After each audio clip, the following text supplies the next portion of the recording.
Hi everyone, ഇന്ന് പുതിയൊരു P T ടോപ്പിക്കുമായിട്ടാണ് ഞാൻ നിങ്ങളുടെ മുന്നിലേക്ക് വന്നിരിക്കുന്നത്. അപ്പോൾ പി ടി കഴിഞ്ഞ ദിവസം ഞങ്ങളൊരു P T paraphrasing ടെക്നിക്സിൻ്റെ video add ചെയ്തിട്ടുണ്ടായിരുന്നു. നിങ്ങളെല്ലാവരും കണ്ടു കാണുമെന്ന് വിശ്വസിക്കുന്നു. ഇനി കണ്ടിട്ടില്ലെങ്കിൽ ഞങ്ങളുടെ ചാനലിലേക്ക് ഒന്ന് എക്സ്പ്ലോർ ചെയ്ത് അതൊന്ന് കാണാൻ ശ്രമിക്കുക. കാരണം ഇന്ന് മുതലുള്ള നമ്മുടെ ഓരോ സെഷൻസും പാരാഫ്രൈസിങ് ടെക്നിക്സ് ബേസ് ചെയ്തിട്ടായിരിക്കും പോകുന്നത്.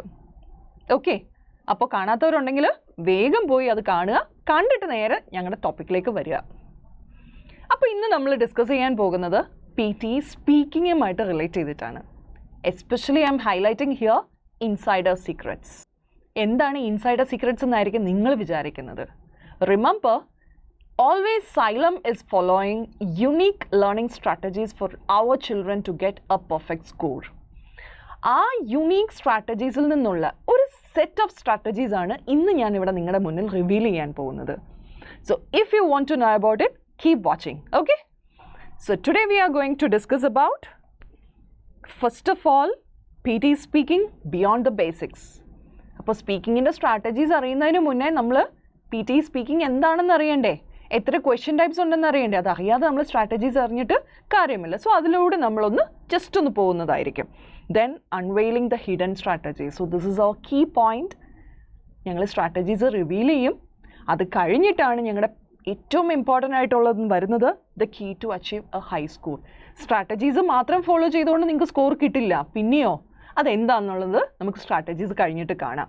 അപ്പോൾ ഇത്രയും കാര്യങ്ങളാണ് ഇന്ന് നമ്മുടെ ലെസണിനകത്ത് നമ്മൾ കവർ ചെയ്യാൻ പോകുന്നത്. Are you ready? തുടങ്ങിയാലോ? So first of all, understanding the P T speaking module.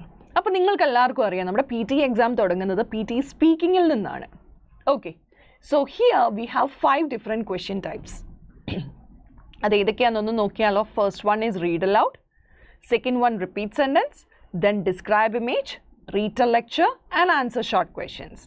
അപ്പോൾ ഇതിൽ നിങ്ങൾക്കറിയാം ഏറ്റവും കൂടുതൽ നമുക്ക് സ്കോർ കയറുന്നത് read allowed, repeat sentence and then describe image. പക്ഷെ അതിനേക്കാളും മുന്നേ റീഡ് എ ലെക്ചറിന് നമുക്ക് കുറച്ച് അത്യാവശ്യം നല്ല രീതിയിൽ സ്കോർ കയറാറുണ്ട്. അപ്പോൾ ഇത്രയും കാര്യങ്ങൾ, ഈ 5 ക്വസ്റ്റ്യൻസിൽ നമുക്ക് സ്കോർ കയറണമെങ്കിൽ എന്തൊക്കെ കാര്യങ്ങൾ ചെയ്താൽ പറ്റും അത് നമുക്കറിയണ്ടേ. പക്ഷെ അതിന് മുന്നേ ഇനി ഇത്രയും കാര്യങ്ങൾ ചെയ്തു കഴിഞ്ഞാൽ എങ്ങനെ നമ്മുടെ സ്കോർ വരും, അതാണ് ഇനി അടുത്തത് നമ്മൾ ചിന്തിക്കാൻ പോകുന്നത്. ഓക്കെ, അവർ സ്കോറിങ് ക്രൈറ്റീരിയ. നമ്മൾ ഒരുപാട് ക്രൈറ്റീരിയ കണ്ടിട്ടുണ്ട്. ഇനി അതല്ല, നിങ്ങൾ സ്കോർ കാർഡ് എടുത്ത് നോക്കിയാൽ നിങ്ങൾക്ക് കാണാൻ പറ്റും communicative skills and enabling skills. അപ്പോൾ അതുപോലെയുള്ള ഒരു 3 ഫാക്ടേഴ്സ് നമ്മുടെ ക്രൈറ്റീരിയ ആണ് ഇവിടെ പറയാൻ പോകുന്നത്. First one is content, second one pronunciation and third one is oral fluency. അപ്പോൾ നിങ്ങൾ ചെയ്യുന്ന ഓരോ ടാസ്കിനും നിങ്ങളുടെ പെർഫോമൻസ് അനുസരിച്ച് ഈ 3 കാര്യങ്ങളിൽ സ്കോർ വീഴും out of 5. Okay, so when you look at the first one, content, if all the key elements are there, എന്താണ് കീ എലിമെൻറ്റ്സ് ഉള്ളത്, പിന്നാലെ വരുന്നുണ്ട്, മുന്നോട്ട് കണ്ടോളുക. അങ്ങനെ എല്ലാ എലിമെൻറ്റ്സും ഉണ്ടെങ്കിൽ definitely you will get 4 to 5 marks. Okay, ഇനി രണ്ടാമത് പ്രൊനൗൺസിയേഷൻ. സോ പ്രൊനൗൺസിയേഷൻ എന്താണെന്ന് നിങ്ങൾക്കറിയാം. നല്ല വിധത്തിൽ നിങ്ങൾ ഓരോ വാക്കുകളും ഉച്ചരിക്കുകയാണെങ്കിൽ ഉറപ്പായിട്ടും you will be able to get 4 to 5 marks. പക്ഷേ if you do not follow appropriate pronunciation, definitely you will miss your score and you may get 2 to 3 out of 5. പിന്നീടോ ഓറൽ ഫ്ലുവൻസി. നമുക്ക് ചില തെറ്റിദ്ധാരണകളൊക്കെ ഉണ്ട് ഫ്ലുവൻസിയുമായിട്ട് ബന്ധപ്പെട്ട്, അത് പിന്നാലെ വരുന്നുണ്ട്. ഇവിടെ നല്ലൊരു ഫ്രേസിങ്ങും നല്ല വൊക്കാബുലറിയും പിന്നെ നല്ല വിധത്തിലുള്ള സ്ട്രെസ്സും ഇൻറ്റർനേഷനൊക്കെ കൊടുക്കുകയാണെങ്കിൽ ഉറപ്പായിട്ടും നിങ്ങൾക്ക് ഓറൽ ഫ്ലുവൻസിക്ക് മാർക്ക് കിട്ടും. പക്ഷെ നമുക്ക് ചില മിഥ്യാധാരണകളുണ്ട്. ആ ധാരണകളുമായിട്ട് നമ്മൾ അറ്റൻഡ് ചെയ്യുകയാണെങ്കിൽ നമ്മുടെ ഓറൽ ഫ്ലുവൻസി സ്കോർ നേരെ താഴെയായിരിക്കും വരുന്നത്. Okay, next we are going to discuss beyond the basics.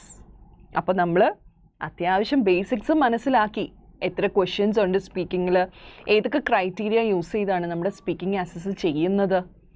പക്ഷേ ഞാൻ പറഞ്ഞ ലാസ്റ്റ് പോയിന്റ് നിങ്ങൾ ശ്രദ്ധിച്ചു കാണും. നമ്മുടെ എല്ലാവരുടെയും മനസ്സിൽ ചില മിഥ്യാധാരണകളുണ്ട്. സ്പീക്കിങ്ങിന് ഇന്നതൊക്കെ ചെയ്താൽ സ്കോർ കിട്ടും എന്നുള്ളത്. ആദ്യം നമ്മൾ അതാണ് വേണ്ടാന്ന് വെക്കേണ്ടത്. ഒന്ന്, സ്പീക്കിംഗ് ഫാസ്റ്റ് ഈസ് ബെറ്റർ. നമ്മുടെ ചിന്താഗതി എന്താ, ഫ്ലുവൻസി എന്ന് പറഞ്ഞാൽ സ്പീക്കിംഗ് ടു ഫാസ്റ്റ് അല്ല. ഇംഗ്ലീഷ് എന്ന് പറയുന്നത് ഒരു സ്ട്രെസ് ടൈംഡ് ലാംഗ്വേജ് ആണ്. സോ പോസ് കൊടുക്കേണ്ടടുത്ത് പോസ് കൊടുക്കുക, സ്ട്രെസ് കൊടുക്കേണ്ടടുത്ത് സ്ട്രെസ് കൊടുക്കുക, എന്നാൽ മാത്രമേ നിങ്ങൾക്ക് സഫീഷ്യൻറ്റ് സ്കോർ കിട്ടുള്ളൂ. അതുകൊണ്ട് ഓർക്കുക, ഇന്ന് തൊട്ട് ഫാസ്റ്റായിട്ട് സംസാരിക്കരുത്. 2, മെമ്മറൈസിങ് ടെംപ്ലേറ്റ്സ് ഇസ് ഇനഫ്. എല്ലാവരും പൊതുവെ പറയും PT is so easy to get the score. എന്തുകൊണ്ടാണ്? ടെംപ്ലേറ്റ്സ് കാണാതെ പഠിച്ച് യൂസ് ചെയ്താൽ സ്കോർ കിട്ടും.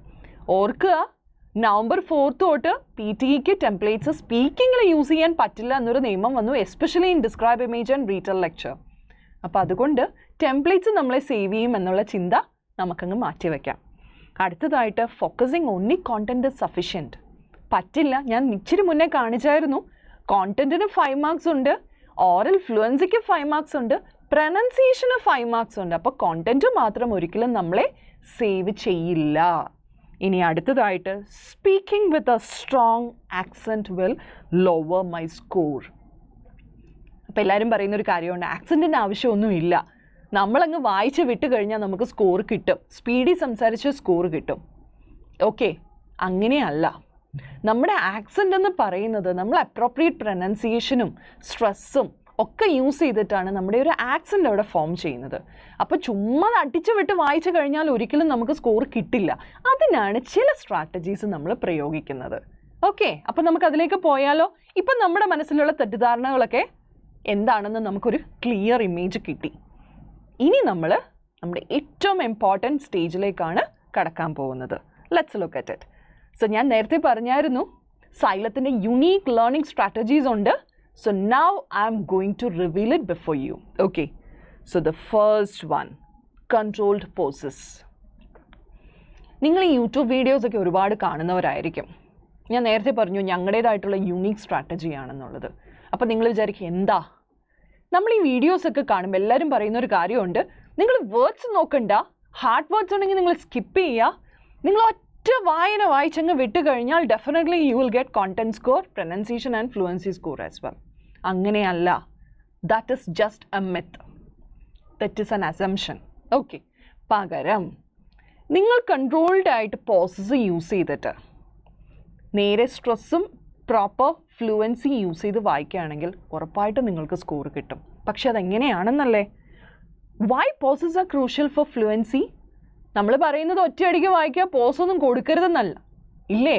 പക്ഷെ അങ്ങനെയല്ല. Pauses are needed, but only whenever it is needed. എല്ലായിടത്തും പോസ് ചെയ്യുക എന്നർത്ഥമില്ല, എവിടെയൊക്കെയാണോ ആവശ്യമുള്ളത്. For example, after the main subject you can just pause it.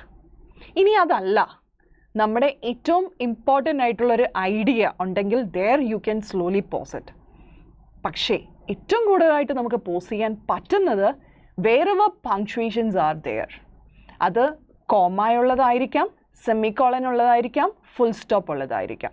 So മെയിനായിട്ടും നിങ്ങൾക്ക് പോസ് ചെയ്യാൻ പറ്റുന്നത് ഇത്രയും ഭാഗങ്ങളിലാണ്. That is why we call it as controlled pauses. You can not pause everywhere, but you can pause whenever punctuations are there. ഇനി നിങ്ങൾക്ക് ഒറ്റയടിക്ക് ശ്വാസം പിടിച്ചു വായിക്കാൻ പറ്റിയില്ലെങ്കിൽ നമുക്ക് നൗൺസ് വരുമ്പോഴോ അല്ലെങ്കിൽ മെയിൻ ടോപ്പിക്ക് വരുന്നിടത്തോ ചെറിയൊരു പോസ് കൊടുക്കാം. Otherwise it's not needed. That is why we call it as controlled pauses. Then how to use pauses effectively? നമ്മുടെ കീവേഡ്സ് ഏതൊക്കെയാണോ, നമ്മുടെ ഫ്രേസസ് എവിടെയൊക്കെയാണോ വരുന്നത്, അത് കഴിയുമ്പോൾ പോസ് ചെയ്യുക. അപ്പം മിക്കവാറും അങ്ങനെയുള്ള സ്ഥലങ്ങളിൽ നമുക്ക് കോമ ഉണ്ടാകും, സെമിക്കോളൻ ഉണ്ടാകും. ഓക്കെ, ഇനി അതല്ല എൻഡിങ് വിത്ത് സെൻറ്റൻസ് ഫുൾ സ്റ്റോപ്പും ഉണ്ടാവും. അപ്പോൾ അങ്ങനെയുള്ള പങ്ക്ച്വേഷൻ മാർക്സ് നോക്കിയിട്ട് നമ്മൾ പോസ് യൂസ് ചെയ്യാൻ ശ്രമിക്കുക. ദെൻ ഇനി ഇതിനകത്ത് ചില ഗുഡ് പോസസും ബാഡ് പോസസും ഉണ്ട്. നിങ്ങൾ ഇതിലേക്ക് നോക്കിക്കഴിഞ്ഞാൽ നിങ്ങൾക്ക് മനസ്സിലാകും. A good example is given for pause. Public speaking is about connecting with your audiences. Okay, നിങ്ങൾ ശ്രദ്ധിച്ച് കാണും, പബ്ലിക് സ്പീക്കിംഗ് കഴിഞ്ഞ് ചെറിയൊരു പോസ് ഞാൻ കൊടുത്തു, then I read it continuously. So same like that, you can also read and you can stop wherever comma or full stop is there. പക്ഷേ ഞാനൊരു bad എക്സാമ്പിളും കൂടി കൊടുത്തിട്ടുണ്ട്. നിങ്ങളുടെ മനസ്സിലൊരു സംശയം കാണും, അപ്പോൾ എവിടെയൊക്കെ എനിക്ക് പോസ് ചെയ്യാൻ പറ്റും എന്നുള്ളത്. അതിൻ്റെ ഒരു തെറ്റായ നമ്മുടെ ധാരണ മാറ്റുന്ന ഒരു ഉദാഹരണമാണ് ഞാനിവിടെ കൊടുത്തിരിക്കുന്നത്. നിങ്ങൾ വായിക്കുമ്പോൾ നിങ്ങൾക്കൊരു തത്തപ്പൊത്ത ഉണ്ടെങ്കിൽ, നിങ്ങൾ സ്ട്രഗിൾ ചെയ്യുന്നുണ്ടെങ്കിൽ, നിങ്ങൾക്ക് ഓരോ വാക്ക് കഴിഞ്ഞ് പോസ് ചെയ്യാനുള്ള ടെൻഡൻസി ഉണ്ടാവും. Try to avoid that. You can look at this example. Public, okay, speaking is about connecting with your audience. So ഓരോ വാക്ക് കഴിയുമ്പോഴും ഒന്നിലും മൂളും അല്ലെങ്കിൽ പോസ് അടിക്കും. കാരണം എന്താ? We have a tendency to fumble or hesitate ourselves while reading. അപ്പോൾ ആ വായിക്കുന്നതിനിടയ്ക്കുള്ള ഫംപ്ലിങ്ങും ഹെസിറ്റേഷനും നിങ്ങൾ ഒഴിവാക്കുകയാണെങ്കിൽ definitely you will get score in fluency. അപ്പോൾ നമ്മുടെ ആദ്യത്തെ സ്ട്രാറ്റജി എന്താണെന്ന് മനസ്സിലായില്ലേ? Use control pauses whenever you practice speaking. ഇനി അടുത്തത് എന്താണെന്ന് വെയിറ്റ് ചെയ്യുക. The second one is intonation and stress for clarity. ഇപ്പം ഞാൻ നേരത്തെ പറഞ്ഞതിനെ ഞാൻ വീണ്ടും സ്ട്രെസ് ചെയ്ത് പറയുകയാണ്. whenever you watch videos on YouTube, people say that there is no use of stress and intonation in English or in PT speaking. പക്ഷെ ഓർക്കുക, English itself is a stress timed language. അതുകൊണ്ട് appropriate ആയിട്ടുള്ള word സ്ട്രെസ്സും sentence സ്ട്രെസ്സും കൊടുത്ത് വായിച്ചെങ്കിൽ മാത്രമേ നിങ്ങളുടെ ഓറൽ ഫ്ലുവൻസിയുടെ സ്കോർ കയറുകയുള്ളൂ. Just remember. ഒന്നാമത്തേത്, the importance of varying intonation to convey meaning. അവിടെയാണ് നമ്മുടെ വേർഡ് സ്ട്രെസ്സും സെൻറ്റൻസ് സ്ട്രെസ്സും വരുന്നത്. ഒരു സെൻറ്റൻസിൻ്റെ അർത്ഥം നമുക്ക് കൺവേ ചെയ്യണമെങ്കിൽ you have to use stressed words and at the same time if they are not conveying any meaning, you can use unstressed as well. അതുകൊണ്ടാണ് ഒരു സെൻറ്റൻസ് എടുക്കുമ്പോൾ അതിനകത്ത് സ്ട്രെസ്ഡ് വേർഡ്സും അൺസ്ട്രെസ്ഡ് വേർഡ്സും വരുന്നത്. It is based on the ideas which we need to convey. ഇനി how to stress keywords for emphasis. അപ്പോൾ അത് നോക്കിക്കഴിഞ്ഞാൽ നിങ്ങൾക്ക് മനസ്സിലാകും നമ്മുടെ വോളിയം, നമ്മുടെ പിച്ച്, നമ്മുടെ സ്ട്രെസ്സ് ഇതെല്ലാം നോക്കിയിട്ടായിരിക്കും നമ്മൾ വായിക്കുന്ന ടോണും ചേഞ്ച് ആകുന്നത്. ഇപ്പോൾ പിച്ച് നോക്കുകയാണെങ്കിൽ for males it is different, for females it is different. അപ്പോൾ ഇങ്ങനെ ചില റൂൾസൊക്കെ ഫോളോ ചെയ്ത് നിങ്ങൾ വായിക്കുകയാണെങ്കിൽ എസ്പെഷ്യലി ഇൻ റീഡ് അലൗഡ് നിങ്ങൾക്ക് നല്ലൊരു സ്കോർ കിട്ടും. ദെൻ ഒരു എക്സാമ്പിൾ ഞാനിവിടെ കൊടുത്തിട്ടുണ്ട്. അപ്പോൾ നിങ്ങളിപ്പം മനസ്സിലാലോചിക്കുന്ന ഒരു കാര്യമുണ്ട്, what is word stress and what is sentence stress. So sentence സ്ട്രെസ്സിൽ ഇപ്പം ഞാൻ നിങ്ങളോട് പറയുകയാണ് I am a teacher. Okay, so എൻ്റെ ഐഡിയ എന്താണ്? ഞാനൊരു ടീച്ചറാണ്. That's why I gave stress to teacher. Look at the example here. We must finish this project by tomorrow. So ഇവിടെ നമ്മൾ കൺവേ ചെയ്യുന്ന കൺവേ ചെയ്യുന്ന ഐഡിയ എന്താണ്? ഇന്ന് നമ്മൾ ഫിനിഷ് ചെയ്യണം. എന്ത്? പ്രൊജക്റ്റ്. അപ്പോൾ ഇന്നാണോ നാളെയാണോ ഇന്നലെയാണോ എന്നുള്ളത് ഒരു വേർഡ് അവിടെ സ്പെസിഫൈ ചെയ്തിട്ടുണ്ട്, ടുമോറോ. നാളെ പ്രൊജക്റ്റ് മസ്റ്റായിട്ടും ഫിനിഷ് ചെയ്യണം. സോ ഈ 3 ഐഡിയാസിന് നമ്മൾ സ്ട്രെസ് കൊടുത്താണ് പറയുന്നത്. ഓക്കെ, അപ്പം നമ്മൾ ഒറ്റയടിക്ക് വായിച്ചു വിടുമ്പോൾ ശ്രദ്ധിക്കുക, we have to follow appropriate stress in our sentences. Then the idea will be very clear. And ഓർക്കുക, AI ആണ് നമ്മളെ അസസ് ചെയ്യുന്നത്. So the words also will be clear while you are reading there. Okay, അപ്പം 2 കാര്യങ്ങൾ നിങ്ങൾക്ക് മനസ്സിലായി. ഇനി നമുക്ക് സ്കോർ കയറാൻ പോകുന്ന 3ാമത്തെ കാര്യമാണ് പറയാൻ പോകുന്നത്. Recognising and fixing common pronunciation errors. So നിങ്ങൾക്കറിയാം നമ്മൾ ഫോളോ ചെയ്യുന്നത് ന്യൂട്രൽ ആക്സെൻ്റ് ആണ്. അപ്പോൾ അതുകൊണ്ട് തന്നെ നമ്മുടേതായിട്ടുള്ള ചില പ്രൊനൗൺസിയേഷനൊക്കെ നമ്മൾ അതിനകത്ത് ആഡ് ചെയ്യാറുണ്ട്, ഇല്ലേ? അപ്പം അത് നമുക്ക് എങ്ങനെ ഒഴിവാക്കാം, അത് ഏതൊക്കെയാണെന്നുള്ളതാണ് നമ്മളിവിടെ നോക്കാൻ പോകുന്നത്. First one is known native speakers ചെയ്യുന്ന അല്ലെങ്കിൽ വരുത്തുന്ന കോമൺ എറേഴ്സ്. അതിലൊന്നെന്ന് പറയുന്നത് ടേം തമ്മിലുള്ള ഡിഫറൻസസ്. ആദ്യത്തേത് നോക്കിയാൽ നിങ്ങൾക്ക് മനസ്സിലാവും, same tree and instead of 3. അപ്പം ആ സൗണ്ടും തമ്മിലുള്ള ഡിഫറൻസ് നമ്മൾ മനസ്സിലാക്കി പ്രൊനൗൺസ് ചെയ്യുക. രണ്ടാമത് വ ആൻഡ് വ. ആദ്യത്തേത് ഫ്ലാറ്റ് വ, രണ്ടാമത്തേത് റൗണ്ടഡ് വ. അപ്പം ഇങ്ങനെയുള്ള ചില കോൺട്രഡിക്ഷൻസ് വരുമ്പോൾ നമ്മുടെ പ്രൊനൗൺസിയേഷനിൽ മിസ്റ്റേക്സ് ഉണ്ടാകാനുള്ള സാധ്യതകളുണ്ട്. അപ്പോൾ എപ്പോഴും ശ്രദ്ധിക്കുക. ഇനി രണ്ടാമത്തെ ടെക്നിക്ക്, ഡിഫിക്കൾട്ട് സൗണ്ട്സ്. നമുക്ക് ഏറ്റവും നമ്മുടെ പ്രൊനൗൺസിയേഷൻ പ്രാക്ടീസ് ഫണ്ണാക്കി പോകണമെന്ന് നിങ്ങൾക്ക് ആഗ്രഹമുണ്ടെങ്കിൽ you can definitely practise these kind of tongue twisters. സാധാരണ നമ്മൾ എന്താ ചെയ്യുന്നത്, മൊബൈലിൽ റെക്കോർഡ് ചെയ്യും, കേട്ട് നോക്കും. So it's a boring one, right? അപ്പോൾ കുറച്ചുകൂടി ഒന്ന് ഫൺ മോഡിലേക്ക് പോകണമെങ്കിൽ പ്രാക്ടീസ് ടങ് ട്വിസ്റ്റേഴ്സ്. അപ്പോൾ നിങ്ങളുടെ നാക്ക് അതിനോടൊപ്പം വഴങ്ങും, അതുപോലെ തന്നെ നിങ്ങളുടെ പ്രൊനൗൺസിയേഷൻ ഇംപ്രൂവ് ആകും. Look at this example. She cells Seychelles on the seashore. ഇവിടെ ഏതൊക്കെ സൗണ്ടാണ് നമുക്ക് ലീഡ് ചെയ്ത് നിൽക്കുന്ന? ഒന്ന് സൗണ്ടും, 2 ഷ് സൗണ്ടും, ഇല്ലേ? അപ്പോൾ ആ 2 സൗണ്ടും തമ്മിലുള്ള ഡിഫറൻസസ് മനസ്സിലാക്കുക. ഈ ഡിഫറൻസസ് നിങ്ങൾക്ക് മനസ്സിലാക്കാൻ പറ്റുമ്പോൾ നിങ്ങളുടെ പ്രൊനൗൺസിയേഷനും നിങ്ങൾക്ക് ഇംപ്രൂവ് ആക്കാൻ പറ്റും. Then the third one is minimal pairs. ആദ്യമായിട്ടായിരിക്കുമല്ലേ കേൾക്കുന്നത്. Minimal pairs എന്ന് പറഞ്ഞാൽ when you are comparing two words, okay, you can find one different sound in both words. One different sound. ഒരൊറ്റ സൗണ്ട് മാത്രമേ ഡിഫറെൻ്റ് ആയിട്ട് വരത്തുള്ളൂ, ബാക്കിയെല്ലാം സെയിം ആയിരിക്കും. For example you can see southern and sudden. ഇപ്പോൾ നോക്കിയാൽ മനസ്സിലാവും, ആദ്യത്തിൽ ഥ സൗണ്ടും രണ്ടാമത്തിൽ ഡ സൗണ്ടുമാണ് വരുന്നത്. ഇത് രണ്ടും ഒഴിച്ച് ബാക്കിയെല്ലാം സെയിം ആണ്. ഈ രണ്ടെണ്ണേ ഡിഫറെൻ്റ് ആയിട്ട് വരുന്നുള്ളൂ. So that one V call it as minimal pairs. അപ്പോൾ ഇങ്ങനെയുള്ള സൗണ്ടിനെ നമ്മൾ ഡിഫർ ചെയ്യാൻ ഉച്ചരിക്കാൻ പഠിക്കുക. ദെൻ ഇനി ഇതൊക്കെ പഠിച്ചിട്ട് കാര്യമില്ല, ഏറ്റവും പ്രധാനപ്പെട്ട ഒന്നുണ്ട് പ്രാക്ടീസ് ചെയ്യുക. സോ നിങ്ങൾക്ക് കംഫർട്ടബിൾ ആയിട്ട് നിങ്ങൾക്ക് തോന്നുന്ന വെബ്സൈറ്റ്സോ ആപ്ലിക്കേഷൻസോ എടുക്കുക, ദെൻ ഡു പ്രാക്ടീസ്. ഇതിൽ ഞാൻ സജസ്റ്റ് ചെയ്യുന്നത് you can just go with BBC vocabulary. കാരണം നിങ്ങൾക്ക് അവിടെ വൊക്കാബുലറി പഠിക്കാം, ഫോണ്ടിക്സ് പഠിക്കാം. There are a lot of resources there to improve your vocabulary and pronunciation. So keep watching it, okay, and practise. ഇനി നമ്മുടെ final strategy, active listening and read lecture and repeat sentence. ഞാൻ നേരത്തെ പറഞ്ഞായിരുന്നു നമുക്ക് സ്പീക്കിങ്ങിൽ score കയറുന്ന ചില topics. അപ്പോൾ ഇത് നമ്മുടെ PT യുടെ പ്രത്യേകത എന്താണെന്ന് വെച്ചാൽ it is an integrated one, right? അപ്പം നമുക്ക് സ്പീക്കിങ്ങിൽ തന്നെ ലിസണിങ്ങിൻ്റെ സ്കോറും കയറും.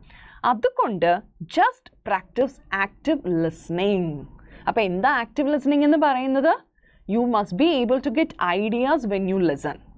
ഓക്കെ, അതിനകത്ത് നമുക്ക് സ്കിപ്പ് ചെയ്യാൻ പറ്റുന്ന ഒന്നുമില്ല. അതുകൊണ്ട് തന്നെ just practice it seriously. Good listening, നല്ലൊരു ലിസണിങ് സ്കില്ലുണ്ടാക്കിയെടുക്കാൻ ശ്രമിക്കുക. ഇനി അത്രയും നിങ്ങൾക്ക് കഴിഞ്ഞില്ലെങ്കിലും practice note making. Notes prepare ചെയ്യുക. നിങ്ങളൊരു കാര്യം കേട്ടുകൊണ്ടിരിക്കുമ്പോൾ നിങ്ങൾക്ക് കിട്ടുന്ന കീവേഡ്സ് അല്ലെങ്കിൽ ഫ്രേസസ് നോട്ട് ഡൗൺ ചെയ്യുക. It will help you to summarize the ideas. Then focus on keywords and main points. അപ്പോൾ ഇത് സ്പീക്കിങ്ങിൽ മാത്രമല്ല ഹെൽപ്പ് ചെയ്യുന്നത്, it will help you in listening as well. പിന്നെയോ ഡിസ്ട്രാക്ഷൻ ഒഴിവാക്കുക. Find out your own comfort space and then to practise. Okay, അപ്പോൾ listening മാത്രമല്ല ഇവിടെ ഇമ്പ്രൂവ് ചെയ്യുന്നത്, നിങ്ങളുടെ റീറ്റൺ ലെക്ചറിലും റിപ്പീറ്റ് സെൻറ്റൻസിലുമുള്ള പോയിൻറ്റ്സും ഇവിടെ കയറും. സോ ഇപ്പം മനസ്സിലായില്ല ഇൻ്റഗ്രേറ്റഡ് മോഡ്യൂൾ എന്ന് പറയുന്നതിൻ്റെ ഉദ്ദേശം എന്താണെന്നുള്ളത്. ഇനി ഇപ്പം അത്യാവശ്യം ഞങ്ങളുടെ സ്ട്രാറ്റജീസ് എന്താണെന്നുള്ളത് നിങ്ങൾക്ക് മനസ്സിലായി. നിങ്ങൾ സാധാരണ ഫോളോ ചെയ്യുന്ന വീഡിയോസിൽ നിന്നും എത്രമാത്രം ഡിഫറെൻ്റ് ആണെന്നുള്ളത് മനസ്സിലായി. ഇത് മാത്രം ഫോളോ ചെയ്താൽ നിങ്ങൾക്ക് പൂർണ്ണമായിട്ടും സ്കോർ കിട്ടുമെന്ന് ഞാൻ ഉറപ്പ് തരില്ല. ഇവിടെയാണ് നമ്മുടെ ഏറ്റവും വലിയൊരു കീ ഞാൻ നിങ്ങളുടെ മുന്നിൽ റിവീൽ ചെയ്യാൻ പോകുന്നത്. നമ്മൾ ഏതൊക്കെ ആപ്ലിക്കേഷൻസ് ഏതൊക്കെ വെബ്സൈറ്റ്സ് എടുത്തിട്ട് പഠിച്ചാലും the main thing is to do practice and get feedback. ഇനിയിപ്പോൾ നമ്മൾ മൊബൈൽ ഫോണിൽ റെക്കോർഡ് ചെയ്ത് നോക്കിയാലും നമ്മൾ കേട്ട് മനസ്സിലാക്കി അതിൻ്റെ തെറ്റ് നമുക്ക് സ്വയം ക്രിട്ടിസൈസ് ചെയ്യാൻ പറ്റാതെ നമുക്കവിടെ ഇമ്പ്രൂവ് ചെയ്യാൻ പറ്റില്ല. So that is why practice is important. നല്ല വിധത്തിൽ നിങ്ങൾ പ്രാക്ടീസ് ചെയ്താൽ 100% you will be able to achieve 75+ score if you follow these strategies. Okay, അപ്പോൾ അതുകൊണ്ടാണ് കൺസിസ്റ്റൻറ്റ് പ്രാക്ടീസസ് ഇമ്പോർട്ടൻറ്റ്. റെഗുലർ ആയിട്ട് പ്രാക്ടീസ് ചെയ്യുക. At least spend 15 minutes for read aloud and repeat sentence. Okay, for getting maximum ideas and tone while you speak. പിന്നെ practice simulated practices and mock test. നിങ്ങൾ നോക്കിക്കഴിഞ്ഞാൽ മനസ്സിലാകും practices കിട്ടാൻ വളരെയേറെ ബുദ്ധിമുട്ടാണ്. അതുകൊണ്ടാണ് അവിടെയാണ് ഞങ്ങൾ നിങ്ങൾക്കൊരു ഹെൽപ്പിംഗ് ഹാൻഡ് ആയിട്ട് വരുന്നത്. ബിക്കോസ് ഇവിടെ നമുക്ക് ആപ്ലിക്കേഷൻസ് ഉണ്ട് and you can attend a lot of mock tests and simulated practices to improve your score as well. Okay, so there practice is more important. Then seek feedback from experienced tutors or native speakers. നമുക്ക് ഒരുപാട് applications ഉണ്ട് native സ്പീക്കേഴ്സുമായിട്ട് സംസാരിച്ച് speaking improve ചെയ്യാൻ. പക്ഷേ അതൊരിക്കലും PT സ്പീക്കിങ്ങിൻ്റെ scores improve ചെയ്യാൻ നിങ്ങളെ സഹായിക്കില്ല. അതുകൊണ്ടാണ് we should get appropriate feedback from the experienced trainers. അപ്പോൾ അതുകൊണ്ടാണ് ഞാൻ ആദ്യമേ എടുത്ത് പറഞ്ഞായിരുന്നു സൈലത്തിന് യുണീക്ക് ലേണിംഗ് സ്ട്രാറ്റജീസ് ഉണ്ട്. മാത്രമല്ല we all are experienced to help you here to get a perfect score. Okay, ഇനി അടുത്തതായിട്ട് emphasize recording yourself and listening back. ഇനി ഇതൊന്നുമില്ലെങ്കിൽ നിങ്ങൾക്ക് സമയം കിട്ടുമ്പോൾ use your mobile device, record it yourself, listen, so that you will be able to find out your mistakes and it will definitely help you to improve your score. അപ്പോൾ ഇത്രയും കാര്യങ്ങളൊക്കെ മനസ്സിലായിട്ടുണ്ടാവുമെന്ന് കരുതുന്നു. ഇനി നിങ്ങൾക്ക് വീണ്ടും കാണണമെന്നുണ്ടെങ്കിൽ കണ്ടിന്യൂസ് ആയിട്ട് വായിക്കുക, ഇതിലേക്ക് നോക്കുക, ഞങ്ങളുടെ വീഡിയോസ് കാണുക, ദെൻ പ്രാക്ടീസ്. ഓക്കെ, ഞാൻ നിങ്ങൾക്ക് ഒരു അഷുറൻസ് തരികയാണ്. മറ്റെങ്ങും കിട്ടാത്തൊരു കോർ ഐഡിയ ആണ് ഇന്ന് ഞാൻ റിവീൽ ചെയ്തിരിക്കുന്നത്. So sit, watch and practise. 100% you will achieve your dream score. അപ്പോൾ ഇനി പുതിയൊരു ടോപ്പിക്കുമായിട്ട് ഞാൻ നിങ്ങളുടെ മുന്നിലേക്ക് വരും. Until that, by.